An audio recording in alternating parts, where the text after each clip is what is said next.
नमस्कार, आदाब। Crime petrol city crimes अध्याय के आज के एपिसोड में आप सबका स्वागत है। आज के दौर में जहां हर पल हम प्रगति की ओर बढ़ रहे हैं, वहीं हिंदुस्तान के हर शहर की रफ्तार भी 10 गुना बढ़ चुकी है। और इस रफ्तार ने एक अजीब सा असंतुलन पैदा कर दिया है, जहां आसमान को छूती हर मल्टी स्टोरी बिल्डिंग की बगल में एक बड़ा सा स्लम है। हर बड़े शॉपिंग मॉल के करीब रोड पर लगी दुकान है। जहां नौकरी एक है तो 10 दावेदार हैं। कोई सामर्थ्य है तो कोई असामर्थ्य। एक अजीब सा असंतुलन इस शहर को जकड़े हुए है। एक ऐसा शहर जहां कुछ भी मुफ्त में नहीं मिलता। यहाँ छोटी से छोटी चीज की भी एक कीमत है और कई बार इस कीमत का भुगतान बहुत भारी पड़ सकता है।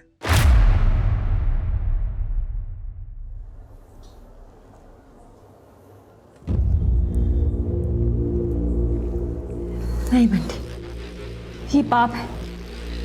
ये पाप नहीं, प्यार है। नहीं बंटी, ये गलत है। मैं किसी और की हो चुकी हूँ। I am married. लेकिन प्यार तो मुझसे करती हो ना, और अब हमें एक होने से कोई नहीं रोक सकता। नहीं बंटी, तुम यहाँ से चले जाओ प्लीज। बंटी, बंटी नहीं, बंटी, बंटी नहीं, पाप है। Bunty, cut cut cut cut cut. Shaila, इतना हेजिटेट क्यों हो रही हो? This scene has to be wild, full of passion. Okay, I will try. Lunch time हो गया और एक शॉट भी नहीं हुआ। एक काम करते हैं, लंच के बाद करते हैं। ब्रेक ब्रेक बोलो। ब्रेक।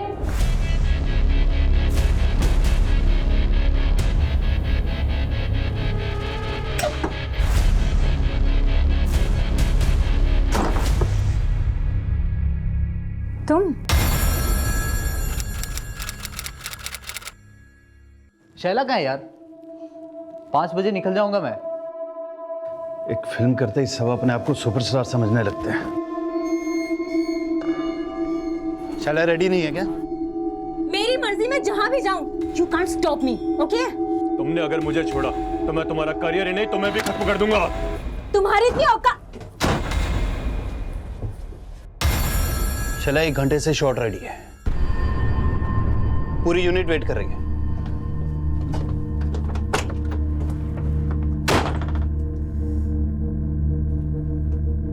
What happened?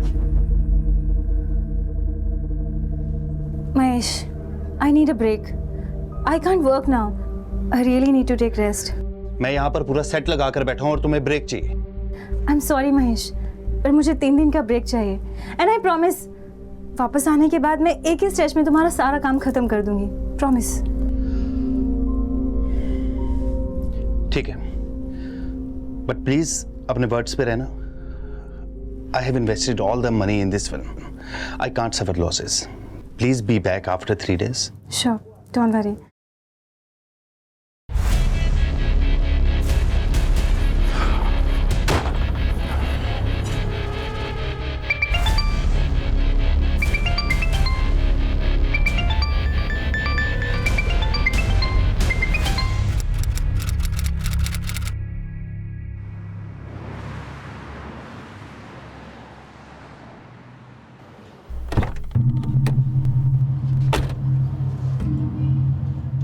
तो आप वो हीरोइन रानी परमार के भाई हैं, जिसका वो सिंगर के साथ लफड़ा हुआ था।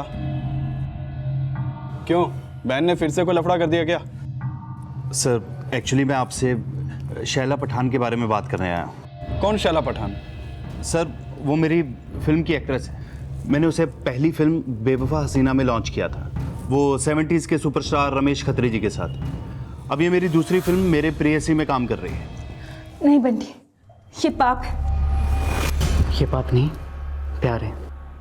शैला पठान ने 1 हफ्ता पहले मुझे सेकंड शेड्यूल की डेट्स दी थी। अब उसका फ़ोन भी स्विच ऑफ है, उसके घर पे भी लॉक लगा हुआ है। सर, वो मुझसे 50% पैसा एडवांस ले चुकी है और उसके अनप्रोफेशनल एटीट्यूड की वजह से मुझे बहुत लॉस हो रहा है। देखिए महेश जी, अब कल को आपकी हीरोइन आकर हमसे कहेगी कि आपने उसे पैसा नहीं दिया इसलिए वो शूट पे नहीं आई, तो क्या होगा?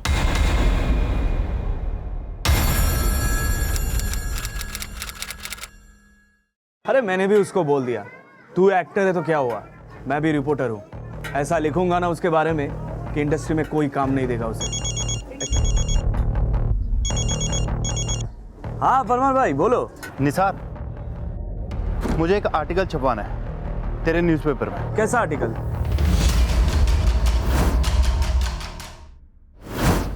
अपने नुकसान की भरपाई के लिए महेश परमार ने अपने रिपोर्टर मित्र निसार का सहारा लिया। उसे यकीन था कि शैला ये आर्टिकल पढ़कर डर जाएगी और फिल्म की शूटिंग पूरी करने को राजी हो जाएगी, लेकिन शैला की बजाय किसी और ने अपनी प्रतिक्रिया जाहिर की।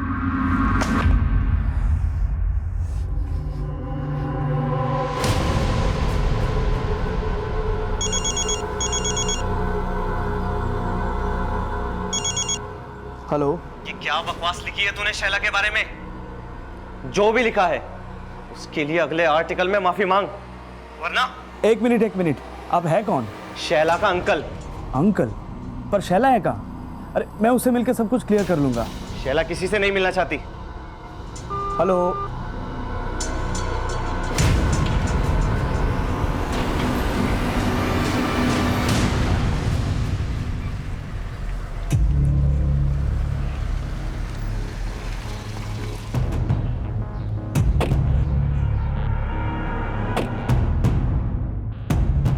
शैला मैडम के घर पे तो पिछले कई महीनों से ताला लगा है।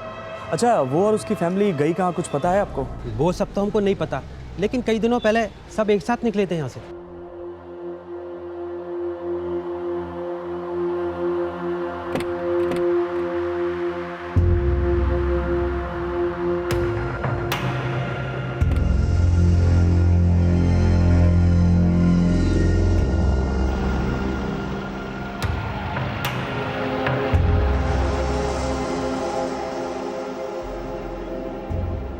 लेकिन आप लोग क्या लगते हैं शैला मैडम के, जो उनके बारे में इतना सब पूछ रहे हैं? मैं प्रेस रिपोर्टर निसार, शैला पठान और उसके फैमिली के बारे में कुछ जानना चाहता हूँ। मैं गौतम वासवानी, इस बिल्डिंग का सेक्रेटरी। बोलिए क्या बात है? दरअसल कल मुझे शैला पठान का अंकल ने फ़ोन किया था। क्या उनका अंकल भी उनके साथ ही रहता है? अंकल नहीं तो। उनके साथ और कौन कौन रहता है? शैला अपनी मदर सानिया पठान और स्टेप फादर तबरेज दुरानी के साथ रहते हैं। फादर और मदर क्या करते हैं उनके? जी, इसके बारे में तो मुझे कुछ खास आइडिया नहीं है। उनके भाई बहन भी है ना, वो क्या करते हैं? हाँ, उनकी 2 छोटी सिस्टर्स हैं, शबनम और निखत। शबनम के बारे में तो मुझे कुछ खास पता नहीं है, लेकिन निखत ये शैला की तरह फिल्म इंडस्ट्री में एक्ट्रेस बनना चाहती है। और उनका एक भाई भी है, साहिल, वो शायद एमटेक कर रहा है, और उनके साथ उनकी कज़न मुस्कान भी रहती है। अच्छा, उनकी फैमिली गई कहाँ, कुछ आइडिया है आपको? दरअसल खंडाला में इनका एक फार्म हाउस है, वहाँ अक्सर ये कई कई दिनों तक जाकर रहते थे। आप चाहे तो वहाँ चेक कर लीजिए। देखिए, मेरी आपसे एक रिक्वेस्ट है, आप मेरे और मेरे सोसाइटी के बारे में आर्टिकल्स में कुछ मत लिखिए, क्योंकि मैं इस सोसाइटी के बारे में कुछ बैड रिपोर्ट्स नहीं चाहता।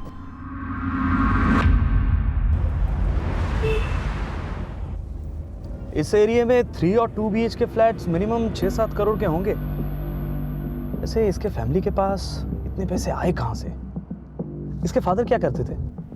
आई डोंट नो यार, लेकिन जब मैंने उसे मेरी प्रेयसी फिल्म के लिए साइन किया था, तब उसने मुझे अपने खंडाला वाले फार्म पे बुलाया था और वहाँ पे 2 अरबी लोगों से मिलवाया।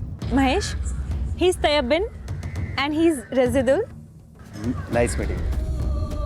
ये दोनों बॉलीवुड फिल्म प्रोड्यूस करने में इंटरेस्टेड हैं, सो इफ यू वांट हम इनके साथ में अपना प्रोजेक्ट डिस्कस कर सकते हैं। फिर उसके बाद वो बोली कि उसके साथ अमान खान को फिल्म करने के लिए मैं कन्विंस करूं। मैंने शैला को बोला कि एक बार मेरी ये फिल्म कंप्लीट हो जाए, उसके बाद मैं उनकी फिल्म के बारे में सोचूं। अच्छा, तू तो उनके खंडाला वाले फार्म हाउस पे गया था ना? बिल्डिंग सेक्रेटरी भी कह रहा था कि वो लोग वहीं रह सकते हैं। एक बार चल के देखे, शायद वहीं हो।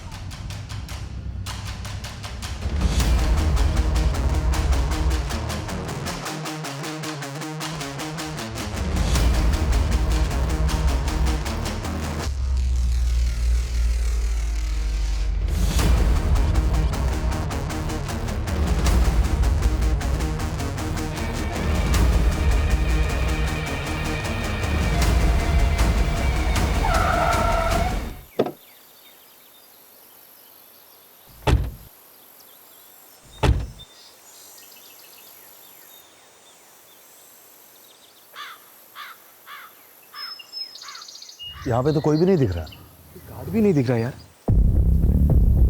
ये दरवाज़ा भी खुला है। चलो अंदर चल के देखते हैं एक बार।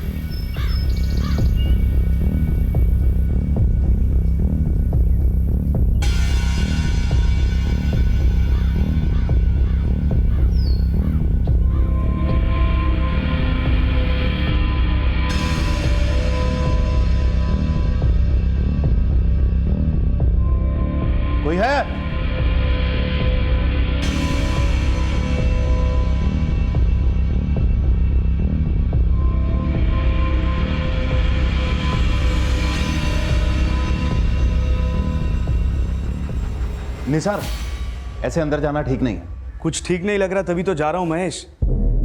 फार्म हाउस लॉक नहीं, बाहर एक गाड़ी भी खड़ी है और ये सब कुछ देख।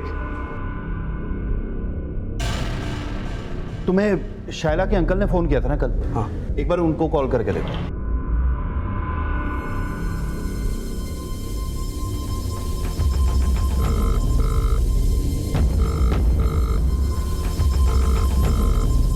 फोन नहीं उठा रहे यार। महेश, ये शैला और उसकी फैमिली के गायब होने का कुछ तो लफड़ा लगता है।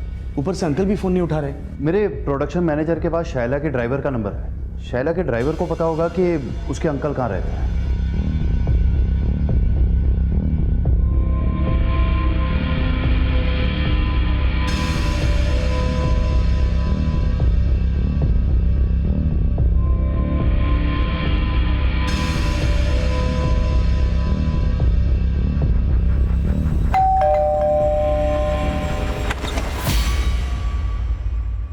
जी बोलिए। एक्चुअली शैला पठान के ड्राइवर ज्ञान पांडे ने आपका एड्रेस दिया था। उसने बताया कि शैला अक्सर यहाँ पे आया करती थी। जी हाँ, लेकिन आप लोग कौन हैं? अंकल, मैं न्यूज़ रिपोर्टर निसार पवार। मैंने ही शैला पठान का वो आर्टिकल लिखा था और शायद आपने मुझे कल कॉल भी किया था। आप शैला के अंकल है ना? मैं आपको कॉल क्यों करूंगा? और मैं शैला का अंकल नहीं, मैं उसका फादर हूं। आप लोग यहाँ क्या करने आए? जाकिर शायला पठान के पिता और शायला की मां सान्या के पहले पति थे, जिनका अब तलाक हो चुका था और सान्या ने अब तबरेज से शादी कर ली थी। लेकिन शायला के वो अंकल कौन थे जिन्होंने रिपोर्टर निसार को फोन किया था, और पिछले कई दिनों से शायला और उसका परिवार कहां गायब था, इसके बारे में उसके पिता जाकिर को भी कुछ नहीं पता था। और निसार और डायरेक्टर महेश के उनसे मिलने के बाद उनके द्वारा शायला और उसके परिवार की मिसिंग कंप्लेंट दर्ज करवा दी गई और जल्द ही पुलिस शायला के वर्सोवा वाले घर पहुंची।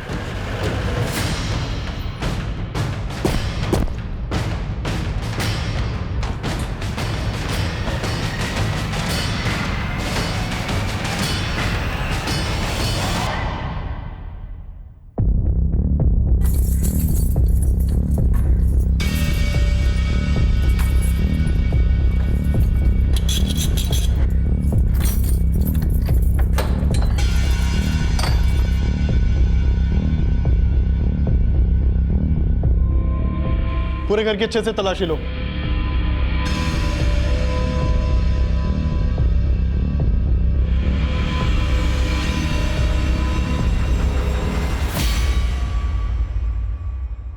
ये तो सैटेलाइट फोन है।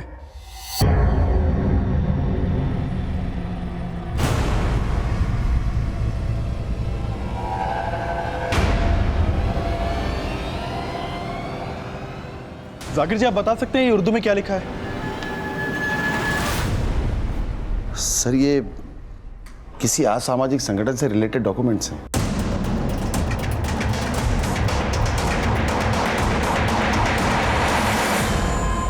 शायला पठान के घर से असामाजिक गतिविधियों से जुड़े डॉक्यूमेंट्स और सुराग का मिलना और शायला और उसके परिवार का इस तरह से अचानक गायब हो जाना काफी संदिग्ध नजर आ रहा था। ये पूरा मामला अब काफी बड़ा रूप ले चुका था और जल्द ही इस केस की अगुवाई मुंबई क्राइम ब्रांच के डीसीपी गुरवेश नागरे को सौंप दी गई। शैला पठान के वर्सोवा वाले फ्लैट से जो असामाजिक गतिविधियों के डॉक्यूमेंट्स मिले थे, उसके फोटोग्राफ्स और वो सैटेलाइट फोन तुरंत नेशनल इंटेलिजेंस एजेंसी NIA को भेज दो। वो लोग सैटेलाइट से इनकरप्टेड डेटा को डीकोड करेंगे। अपने सोर्सेज से पता करो ये शैला पठान और उसकी फैमिली वाकई किसी असामाजिक ऑर्गेनाइजेशन से रिलेटेड है या नहीं। और वो डायरेक्टर महेश परमार, उसने कहा था कि शैला ने उसे 2 अरबी इन्वेस्टर से मिला था। क्या नाम था उनका? He's Tayyab bin and he's Razidul. Nice meeting. Tayyab bin और रजिदुल। लेकिन उस महेश परमार ने बताया कि वो उनसे सिर्फ एक बार मिला था, इसलिए उनके बारे में कुछ ज़्यादा जानता नहीं है। दामले, इस शैला पठान की पूरी फैमिली गायब है। उसके कॉल रिकॉर्ड निकालो, हो सकता है कि उससे कुछ मिल जाए। और ये रिपोर्टर निसार, उसने कहा था कि शैला के किसी अंकल ने उसे कॉल किया था। पता करो कौन से नंबर से उसे कॉल आया था। सर, शैला पठान के बॉयफ्रेंड सलीम खान को बुलाया है। गुड। सर, एक्चुअली वो शैला कह रही थी कि वो अपनी फैमिली के साथ दुबई शिफ्ट होने वाली है। इस बात पे मैं थोड़ा अपसेट हो गया और सर गुस्से में वो सब कुछ निकल गया। मेरी मर्जी में जहां भी जाऊं, you can't stop me, okay? तुमने अगर मुझे छोड़ा तो मैं तुम्हारा करियर ही नहीं तुम्हें भी खत्म कर दूंगा। दुबई में कहाँ शिफ्ट होने वाली तो कुछ बोला था? नहीं सर, इस बारे में तो उसने कुछ नहीं बताया। उस बारे में नहीं बताया, लेकिन इस बारे में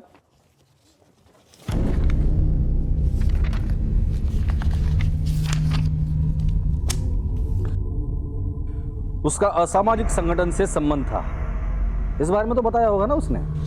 नहीं सर, अगर मुझे ऐसा कुछ पता होता तो मैं उससे कभी कोई रिलेशन नहीं रखता। कैसा रिलेशन था तुम्हारा शैला के साथ? सर, मैं शैला से प्यार करता था। और फैमिली? नहीं सर, उसकी फैमिली के बारे में मैं कुछ नहीं जानता। सर, शैला बॉलीवुड की टॉप एक्ट्रेस बनना चाहती थी, लेकिन अचानक से उसका दुबई जाने का फैसला बहुत अजीब लगा मुझे। शायला पठान के बॉयफ्रेंड सलीम के बयान के बाद पुलिस इंडिया से दुबई जाने वाली फ्लाइट्स की पूरी डिटेल्स निकालने के लिए सभी एयरलाइन से कांटेक्ट करने में जुट गई। और शायला पठान की हाउसिंग बिल्डिंग में की गई पूछताछ में सामने आया कि शैला, उसकी मां Sania, step father Tabrez, sisters Shabnam और नेहकत, ब्रदर साहिल और कजन मुस्कान 5 मार्च 2011 की सुबह 2 अलग-अलग कार से कहीं जाने के लिए निकले थे।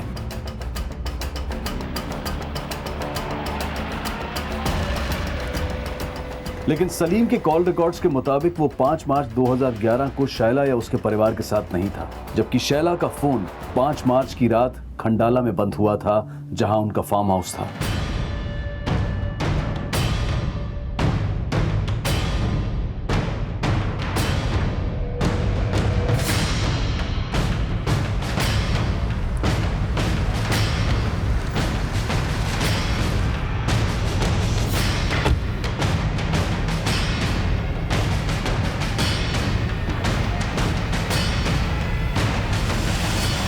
लेकिन फार्म हाउस पर जो कार मिली वो शैला की मां सानिया की थी, जबकि शैला की कार गायब थी। गाड़ी सर, चेक करो गाड़ी को। दामले, सानिया पठान की गाड़ी के डिटेल्स हर जगह सर्कुलेट कर दो। वैसे आप 20-25 किलोमीटर के रेडियस में सीसीटीवी होना मुश्किल है, फिर भी कोशिश करो इस बंगले की तरफ आने जाने वाले रास्ते में कहीं सीसीटीवी हो और उसने शैला पठान की गाड़ी को कैप्चर किया। सर,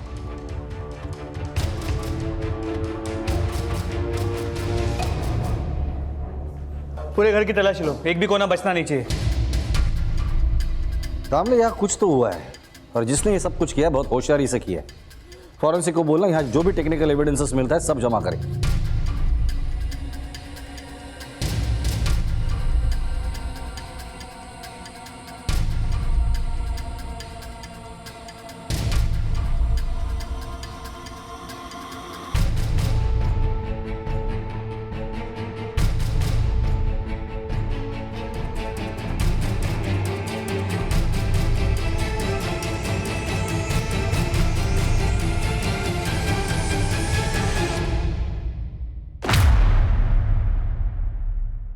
सर, मैं इस लड़के को नहीं जानता, शायद शैला का दोस्त हो। शैला आपकी और सानिया की बायोलॉजिकल डॉटर थी। शैला की बाकी के भाई बहन क्या वो भी आपके और सानिया के? जी नहीं सर। सर, शैला और शबनम ये दोनों मेरी बेटी हैं। निखत और साहिल उसके दूसरे हस्बैंड्स हैं। और ये है मुस्कान, ये सानिया की आपा की बेटी है। उसके वालिद का इंतकाल हो गया तो तब से इन्हीं के साथ रहती। लेकिन ये तबरेज, ये तो काफी जवान लगता है। फिर ये निखत और साहिल? नहीं सर, निखत और साहिल ये तबरेज की नहीं, इरफान शेख की औलाद है। हमारे तलाक के बाद सानिया ने इरफान से शादी कर ली थी और काफी समय पहले उसका भी इंतकाल हो गया। वैसे आपका और सानिया का तलाक क्यों हुआ था? सर, इरफान और मैं बहुत अच्छे दोस्त थे, पर उसका और सानिया का, इरफान और सानिया की शादी भले ही हो गई हो, लेकिन शैला का मुझसे बहुत अच्छा लगाव है और वो अक्सर मुझसे मिलने आया करती।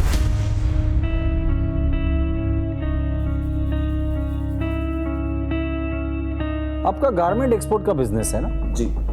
कौन सी कंट्रीज में एक्सपोर्ट करते हैं आप? Uganda, Uzbekistan, Tasmania, Nigeria, Kenya. कोई गल्फ कंट्री? जी नहीं।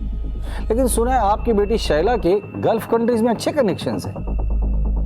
ये तैयब बिन और रजिदुल नाम के 2 अरबी है, जो उसके लिए फिल्म प्रोड्यूस करने वाले थे। क्या आप जानते हैं इन दोनों को? जी नहीं, लेकिन आप शैला के बारे में गलत मत सोचिए। वो किसी भी तरह के गलत काम में इन्वॉल्व नहीं हो सकती। लेकिन उसके घर में जो कुछ भी मिला है ना, उससे तो यही लगता है कि वो गलत काम में इन्वॉल्व थी। हैरानी तो मुझे भी है, लेकिन दिल इस बात को मानने के लिए तैयार नहीं है। और बाकी के लोग? सर, शैला के अलावा मेरी और बाकी लोगों से कोई खास बातचीत नहीं थी। अच्छा, ये शैला एक स्ट्रगलिंग एक्ट्रेस थी, फिर वर्सोवा में करोड़ों का घर, खंडाला में प्रॉपर्टी, ये कैसे पॉसिबल हुआ? दरअसल सानिया के अब्बू का आगरा में डायमंड का काफ़ी बड़ा कारोबार था, और उनके इंतकाल के बाद वो सारा बिजनेस और वहाँ की सारी प्रॉपर्टी वो सानिया के नाम हो गई। अच्छा, ये सानिया का तीसरा हस्बैंड तबरेज, ये करता क्या है? मैं उसके बारे में तो कुछ नहीं जानता, लेकिन वो तीसरा नहीं सर, वो चौथा हस्बैंड है। चौथा हस्बैंड? जी हाँ, इरफान के इंतकाल के बाद सानिया ने आमिर से शादी की थी। ये आमिर रहता कहाँ है?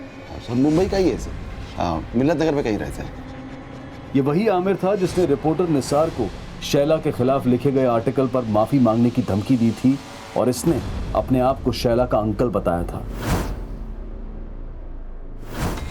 और निसार द्वारा दिए गए उस नंबर से पुलिस पता कर चुकी थी कि निसार को इसी आमिर द्वारा कॉल किया गया था। शैला ने मुझे बताया था कि वो अपनी अम्मी और भाई बहन के साथ दुबई शिफ्ट हो रही है। ये क्या कह रही है बेटा? तो हमेशा के लिए दुबई शिफ्ट हो रही है? जी अब्बू, और सिर्फ मैं ही नहीं, हम सभी जा रहे हैं। और तुम्हारी अम्मी का वो स्टोन का बिजनेस और सारी प्रॉपर्टीज? और उसने मुझसे कहा कि सानिया के एब्सेंस में सारा बिजनेस आमिर देखेगा, और जिसके लिए सानिया ने उसे पावर ऑफ अटर्नी भी दी। आपको क्या लगता है, इस आमिर का किसी असामाजिक संगठन के साथ कोई कनेक्शन हो सकता है? इसके बारे में मुझे तो कुछ पता नहीं है सर। आमिर एक गरीब फैमिली से था, और सानिया से शादी के बाद उसके पैसों पर ऐश कर रहा है। क्या शैला ने आपको कभी बताया था कि वो दुबई में कहाँ शिफ्ट हो रही है? नहीं सर, उसने मुझसे कहा था कि वो जाने से पहले मुझसे मिलेगी और मुझे बताएगी, लेकिन उसके पहले ये सब। सर, आप आमिर से पूछिए, शायद उसे कुछ पता हो।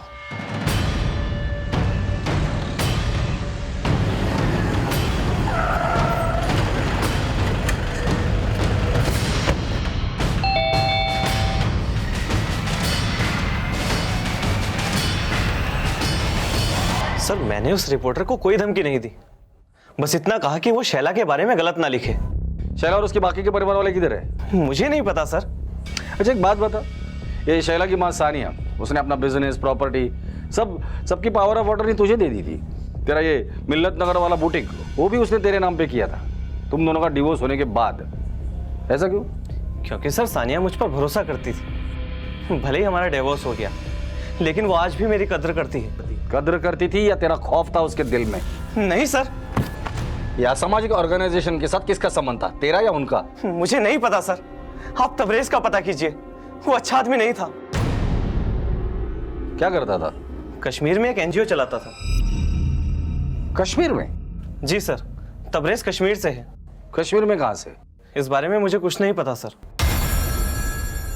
सानिया का चौथा शौहर तबरेज, जो कि सानिया से उम्र में तकरीबन 20-21 साल छोटा था, वो कश्मीर में कोई एनजीओ चलाता था, और इस इंफॉर्मेशन ने पुलिस को चौकन्ना कर दिया।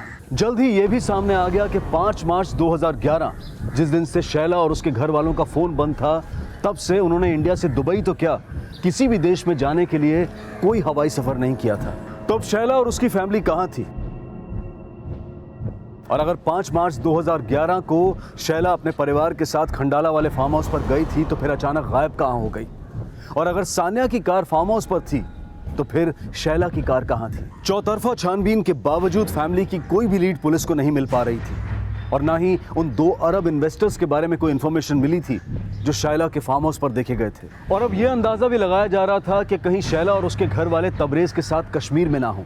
लेकिन कश्मीर में तबरेज कहाँ रहता है, कौन सी एनजीओ चलाता है, इसके बारे में कोई जानकारी नहीं मिल पाई थी, और ना ही एनआईए के द्वारा उनमें से किसी के भी उन असामाजिक संगठनों से जुड़े होने का कोई क्लू मिला था। और अब सानिया के पहले और तीसरे शौहर जाकिर और आमिर के भी कॉल रिकॉर्ड्स और एक्टिविटीज में उस असामाजिक संगठन के साथ कनेक्शन होने का पता लगाया जा रहा था। लेकिन आमिर के साथ की गई पूछताछ में पुलिस ये पता लगाने में कामयाब हो गई कि खंडाला के फार्म हाउस से मिले फोटोग्राफ्स में शैला के साथ वो अनजान शख्स नितिन शाह था, और जल्द ही उसे पूछताछ के लिए बुलाया गया।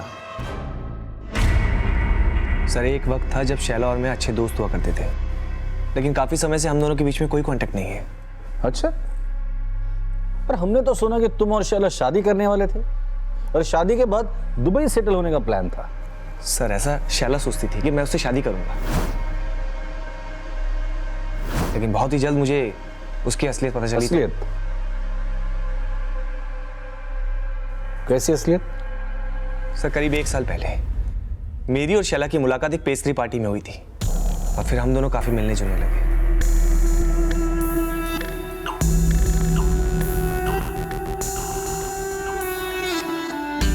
मैं अपने डैड के बिजनेस के सिलसिले में अक्सर दुबई आया जाया करता था। सर हमें नजदीक आने में ज्यादा वक्त नहीं लगा और फिर एक दिन वो मुझसे बोली कि क्यों ना हम शादी कर लें और शादी करके हमेशा हमेशा के लिए दुबई शिफ्ट हो जाएं। क्यों, फिल्म इंडस्ट्री से मन भर गया? आजकल अच्छे टैलेंट की कदर ही कहाँ है। सोचा था सुपरस्टार रमेश खत्री के साथ फिल्म करके किस्मत बदल जाएगी, पर कोई जादू हुआ ही नहीं। सर जादू तो मुझ पे चलाना चाहती थी, लेकिन उससे पहले ही मुझे पता चल गया कि वो मेरे साथ ही नहीं बल्कि और कई लोगों के साथ हम बिस्तर होती थी। She is an escort. कई दिन घर से गायब रहती। मैं फोन करता तो कोई रिप्लाई नहीं देती, क्योंकि सर उसके कई कस्टमर थे जो कि एक बी ग्रेड एक्ट्रेस को एक रात गुजारने के लिए लाखों रुपए देते थे। तो जाहिर सी बात है तुम भी उसी मतलब से उसके करीब आए होगे। सर मतलब तो उसे मुझसे था, मेरी दौलत से था, मुझे लूटना चाहती थी, लेकिन वो मुझे झांसे में फंसाती उससे पहले मेरे दोस्त ने मुझे सारी सच्चाई बता दी। क्या क्या सच्चाई पता चली तुम्हें?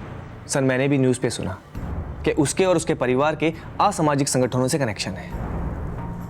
ये सब उसकी असलियत है या नहीं ये मुझे नहीं पता। नितिन के अलावा शैला के बॉयफ्रेंड सलीम ने अपने स्टेटमेंट में कहा था कि शैला दुबई जाने वाली थी। एक्चुअली वो शैला कह रही थी कि वो अपनी फैमिली के साथ दुबई शिफ्ट होने वाली है। सानिया के 2 हस्बैंड जाकिर और आमिर ने भी ये बात कबूली है कि पूरी फैमिली दुबई जाने वाली थी। इन दामले, सोचने वाली बात यह है कि इस पूरी फैमिली का दुबई शिफ्ट होना और इनके घर में मिले असामाजिक गतिविधियों से रिलेटेड डॉक्यूमेंट्स का आपस में क्या कनेक्शन हो सकता है? एनआईए को इनके खिलाफ कोई सबूत नहीं मिला और वो सैटेलाइट फोन, उसमें भी कोई डेटा नहीं था। तो फिर पॉसिबिलिटी ये भी बनती है कि कोई इस फैमिली को फंसाना चाहता हो और इस फैमिली को गायब करने के पीछे किसी का कोई मोटिव हो। इन दैट केस सबसे ज्यादा फायदा आमिर का हो सकता है, लेकिन कल्प्रिट जाकिर भी हो सकता है या फिर शैला के 2 बॉयफ्रेंड भी। इन सब पे नजर रखो। दामले, एक टीम को आगरा भेजो। ये सानिया वहाँ डायमंड बिजनेस से रिलेटेड थी, हो सकता है वहां से कोई लीड मिल जाए। और इनके वर्षों वाले घर में काम करने वाले ड्राइवर, मेड और दूध वाला, इनसे पूछताछ करो। सर, शैला और उसकी फैमिली के अचानक गायब होने का राज पता करने के लिए मुंबई, खंडाला से लेकर आगरा और कश्मीर तक छानबीन की जा रही थी और पुलिस को पता चला कि शैला के ड्राइवर ज्ञान पांडे के अलावा उनकी फैमिली का एक और ड्राइवर हुआ करता था, मंगत, जिसने 5 मार्च 2011 से काफी समय पहले ही काम छोड़ दिया था। तुम सानिया को अच्छे से जानते थे, उसका ड्राइवर थे। वो तुम्हें कभी ऐसी जगह पे ले गई थी जो तुम्हें अजीब लगी हो? साहब, सानिया मैडम तो नहीं, लेकिन उसकी बेटी शबनम हमेशा मेरे को इधर उधर लेकर जाती थी। इधर उधर मतलब? दरअसल शबनम मैडम को नशे का लत था और वो मुझको रात रात में नागपाड़ा, बांद्रा, खार में चरसियों के अड्डों पर ले जाती थी और बहुत सारा ड्रग्स लेती थी और मुझसे कहती थी कि इसके बारे में उसके घर वालों का ना बताऊं। साहब, वो बहुत बिगड़ैल थी और नशे के लिए तो किसी के साथ भी। उसके बाकी भाई बहन साहिल, निकत और मुस्कान, इनके बारे में क्या जानते हो? साहब, मुस्कान मैडम उनकी सगी नहीं थी। सब लोग उनके साथ नौकरों जैसा बर्ताव करते थे साहब, पर मेरे को लगता है मुस्कान मैडम उनकी आवभगत करते करते तंग आ गई थी। निखत और साहिल का स्वभाव कैसा था? वो दोनों तो ठीक थे। साहिल साहब पढ़ रहे थे और निखत मैडम शैला मैडम की तरह एक्ट्रेस बनना चाहती थी। 5 मार्च को वो लोग वर्सोवा से निकले। उसके पहले तुमने घर में कुछ नोटिस किया जो तुम्हें अजीब लग रहा हो? साहब, ऐसा तो कुछ याद नहीं, लेकिन हाँ, 5 मार्च से पहले फरवरी में 4 दिन के लिए ये लोग खंडाला गए थे। सानिया मैडम मेरे को बोली 4 दिन के लिए तेरी छुट्टी, लेकिन मैंने ठीक से गिना नहीं शायद, और चौथे ही दिन में वहाँ काम करने पहुँच गई। मैंने 3-4 बार बेल बजाई, फिर मेरे को याद आया कि वो चौथा ही दिन था। लेकिन साहब, मैं दूसरे के घर से काम करके वापस आ रही थी ना, तो मैडम के फ्लैट से मैंने उनका दूध वाला जुनैद को बाहर निकलते हुए देखा। साहब अगले दिन ये बात मैंने सानिया मैडम को बताई। मेरे को लगा कि कुछ चोरी वोरी के इरादे से वो आया हो, लेकिन मैडम मेरे को बोली कि ये बात किसी को मत बताना, मैं देख लूंगी। एक दूध वाला इनकी गैर मौजूदगी में इनके घर से बाहर निकलता है, उसके खिलाफ पुलिस एक्शन लेने के बजाय सानिया अपनी मेड शांति को चुप रहने के लिए कहती है।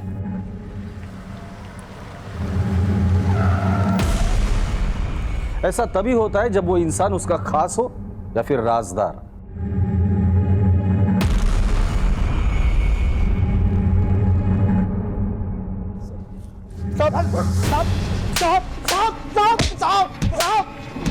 मैंने कुछ नहीं किया साहब।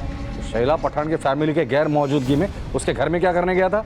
चोरी करने गया था? नहीं साहब, मैं तो वहाँ दूध की डिलीवरी करने गया था साहब। घर के बाहर ताला लगा हुआ था और तू डिलीवरी करने गया था दूध की? नहीं साहब, उस दिन घर पर ताला नहीं था, अंदर सानिया मैम थी।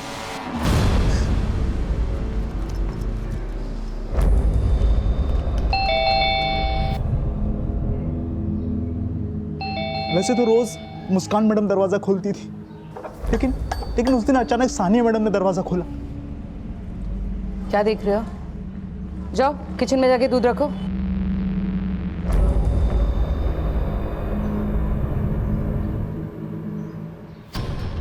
और जैसे ही मैं किचन के अंदर गया, सानिया मैडम पीछे से आई और मुझसे बोली कि घर पर कोई नहीं है। तो क्या? इतने इशारे भी नहीं समझता? वैसे तो हर समय घूरता रहता है। नहीं मैम।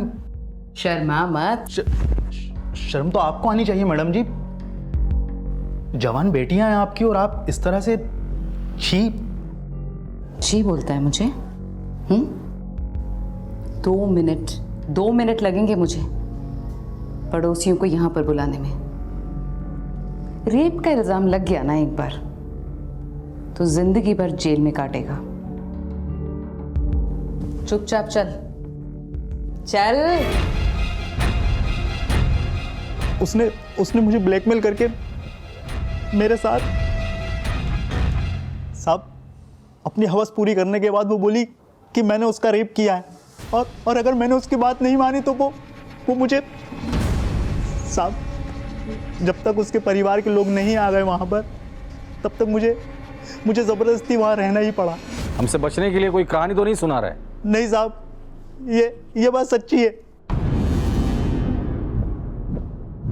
अगर ये दूध वाला जुनैद सच बोल रहा है तो हो सकता है उसी ने सानिया से बदला लेने के लिए सानिया और उसके पूरे परिवार को गायब कर दिया।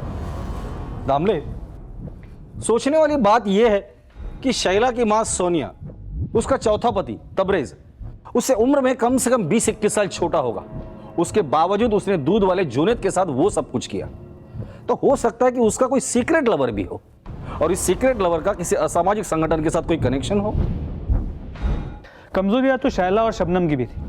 शैला एस्कॉर्ट सर्विस से जुड़ी थी और शबनम ड्रग एडिक्ट। ये पूरी फैमिली ही टेढ़ी है, लेकिन फिर भी ये समझ में नहीं आ रहा कि ऐसा क्या हुआ होगा कि उन्हें एक असामाजिक संगठन से जुड़ना पड़ा और उसके बाद वो सब फरार हो गए। लफड़ा तो बहुत बड़ा होगा, इसलिए तो पूरी फैमिली गायब है। या फिर ऐसा भी हो सकता है कि फैमिली में से किसी एक आदमी ने इन सबको गायब किया है। सबकी कमजोरियां तो पता चल गई, लेकिन इस मुस्कान, इसकी कमजोरी पता नहीं चली। और सुना है कि ये मुस्कान पूरी फैमिली से बहुत नफरत करती थी। दामले, कि इस मुस्कान ने तो पुलिस ने हर सस्पेक्ट को खंगाला। आगरा, कश्मीर, खंडाला, मुंबई, फैमिली के उस असामाजिक संगठन से कनेक्शन से लेकर नफरत, दुश्मनी, लालच, आपराधिक साजिश, हर एंगल को खंगाला गया, लेकिन शैला और उसके परिवार की कोई लीड नहीं मिली।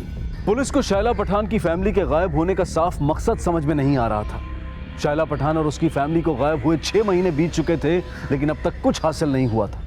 लेकिन 6 महीने के बाद कुछ ऐसा हुआ जिसने इस केस का पैमाना और भी बड़ा कर दिया।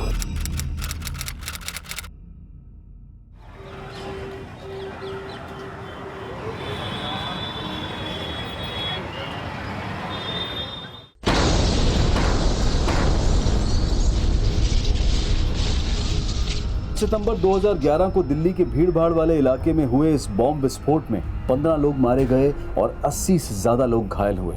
और विस्फोट के चंद घंटों बाद ही एक ईमेल के द्वारा इस ब्लास्ट की जिम्मेदारी उस असामाजिक संगठन द्वारा ली गई जिनसे शैला और उसके परिवार का कनेक्शन होने का शक खड़ा हुआ था, और एनआईए के ऑफिसर धर्मेश कटारिया को इस ब्लास्ट की जांच सौंपी गई और जल्द ही वो आईपी एड्रेस ट्रैक कर लिया गया जहां से वो संदिग्ध मेल भेजा गया था। वो मेल कश्मीर के एक साइबर कैफे से भेजा गया था जहां पर एनआईए ने रेड मारी और कई संदिग्धों को गिरफ्तार किया, और उसी एरिया से पुलिस ने एक अज्ञात कार भी बरामद की और पाया गया कि ये कार मुंबई के वर्सोवा एड्रेस पर शैला पठान के नाम रजिस्टर्ड थी। ये वही कार थी जिसमें 5 मार्च 2011 को शैला को अपनी फैमिली के साथ कहीं जाते हुए देखा गया था। शैला पठान 6 महीने से अपने फैमिली मेंबर के साथ गायब है और उनके घर से असामाजिक गतिविधियों से जुड़े डॉक्यूमेंट्स और सैटेलाइट फोन भी मिला है, और गाड़ी यहाँ पर कश्मीर में मिली है। हो सकता है वो 6 महीने से यहीं पर रह रहे हो। हमें भी ऐसा ही शक था। शैला पठान का स्टेप फादर तबरेज, वो कश्मीर से। आप ऐसा कीजिए, शैला और उसके स्टेप फादर तबरेज और बाकी फैमिली मेंबर्स की डिटेल भेज दीजिए। हम यहाँ पर ढूंढते हैं उन्हें, हो सकता है वो यहीं पर छिपे हों। ठीक है सर। शैला के स्टेप फादर तबरेज समेत शैला पठान के हर फैमिली मेंबर को एक बार फिर से एनआईए के द्वारा इन्वेस्टिगेट किया जा रहा था, और फॉरेंसिक टीम को शैला पठान की गाड़ी में एक ट्रैवल एजेंसी का विजिटिंग कार्ड मिला था।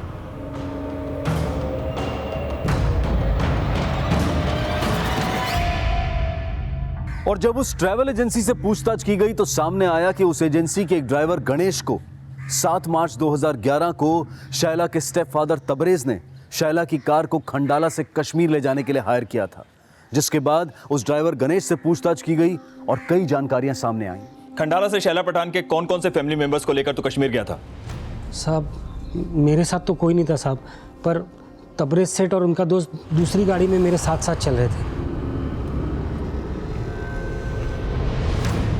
कौन दोस्त? वो तो मैं नहीं जानता साहब, पर जब आगरा पहुंचकर मेरी गाड़ी पंचर हुई तब मैंने तबरेज सेठ के साथ उनको देखा था।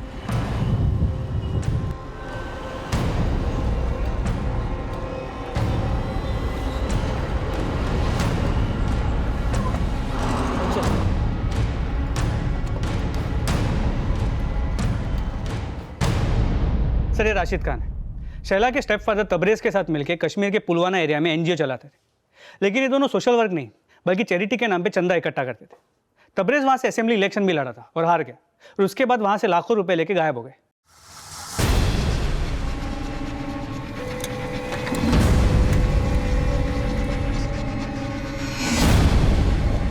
क्या यही आदमी था? हाँ साहब यही था वो। इसका मतलब शैला की फैमिली अब कहाँ है? ये या तो तबरेज या फिर ये राशिद ही बता सकता है।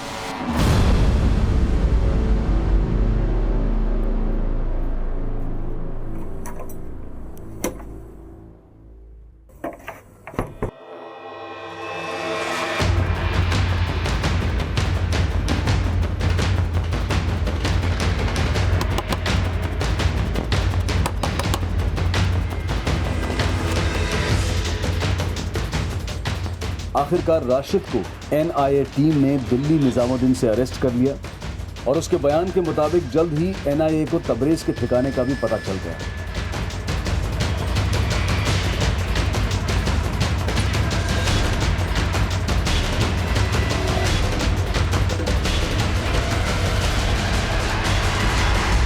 और एनआईए ने शैला पठान के स्टेप फादर तबरेज को पूछताछ के बाद मुंबई पुलिस के हवाले कर दिया।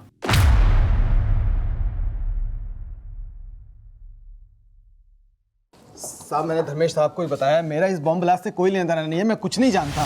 बताया उन्होंने मुझे, लेकिन शैला पठान के फैमिली के गायब होने के बारे में तो तुझे पता होगा। देख तबरेज, अपना मुंह खोल दे, क्योंकि तेरे राशिद ने अपना मुंह खोल दिया है। 5 मार्च की रात वो तेरे साथ तेरे खंडाले वाले फार्म हाउस पे था, ये पता चल चुका है हमें। बोल बोल। साहब इस राशिद को मैंने खंडाला वाले फार्म हाउस पे जॉब पे लगवाया था, क्योंकि इस सानिया से तंग आ गया था मैं। झूठे सपने दिखाए थे इसने मुझे कहती थी कि मैं हीरो जैसा लगता हूँ और मुझे अपनी बेटी की तरह फिल्म इंडस्ट्री में हीरो बनाएगी। अपना पति बना के मुझे नौकर बना दिया था उसने। मुझसे शादी करने के बाद उसने अपने ड्राइवर मंगत की भी छुट्टी कर दी और मुझे ड्राइवर ही नहीं बल्कि डिलीवरी बॉय बना दिया था। इतना ही नहीं सर, मुझे शौहर बनाकर उसने पावर ऑफ अटर्नी अपने तीसरे पति आमिर के नाम कर दी। पानी नाक के ऊपर हो गया था सर, इसलिए 5 मार्च की रात को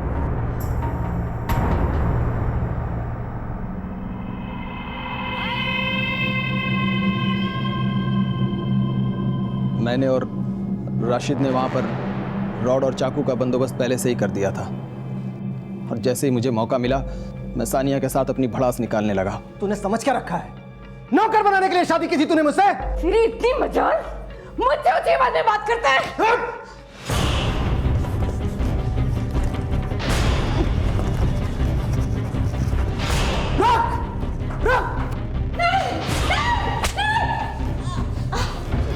पत्थर से ढक दिया था ताकि कुत्ते भी उनके स्मेल से पता न लगा सके कि हमने उन्हें कहां दफन किया है। उसके बाद हम लोग मुंबई आ गए। मुंबई में हम 2 दिन रहे और हमने वहां से सारे जेवर और कैश गायब कर दिए। साहब, वो फिर हमको याद आया कि फार्म हाउस की दीवार पर खून के धब्बे रह गए हैं। हम वापस फार्म हाउस गए। खून के धब्बे मिटाने के लिए हमने आग से जलाकर दीवार को काला कर दिया और शैला की गाड़ी को ले जाकर कश्मीर में डंप कर दिया। आप लोगों को भटकाने के लिए हमने सानिया के घर में वो सैटेलाइट फ़ोन और कागज़ रख दिया। अगर आप लोग को वो ट्रैवल एजेंसी का पता नहीं चलता तो आप लोग हमें कभी नहीं पकड़ पाते साहब। गलत फहमी है तेरी। आज तक जुर्म कभी ना छिपा है ना छिपेगा।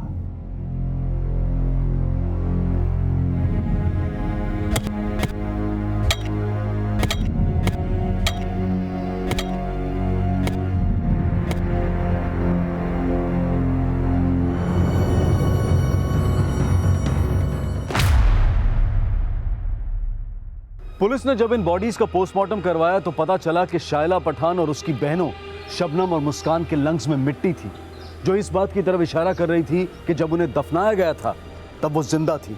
लेकिन इस परिवार को जिंदगी से रुखसत करने वाला तबरेज भले ही कितना बड़ा अपराधी हो, पर सच्चाई ये भी है कि शैला की मां सान्या ने अपनी जिंदगी में खुद इन अपराधों को न्योता दिया और अपने परिवार को एक लापरवाह परवरिश, ऐसी लापरवाह परवरिश कि ना तो परिवार में से किसी को सही और गलत की परवाह थी और ना ही कभी उन्हें इस बात का एहसास हुआ कि उनका ये लापरवाह रवैया कब तबरेज जैसे अपराधियों को उनकी जिंदगी को तबाह करने के लिए उकसा देगा।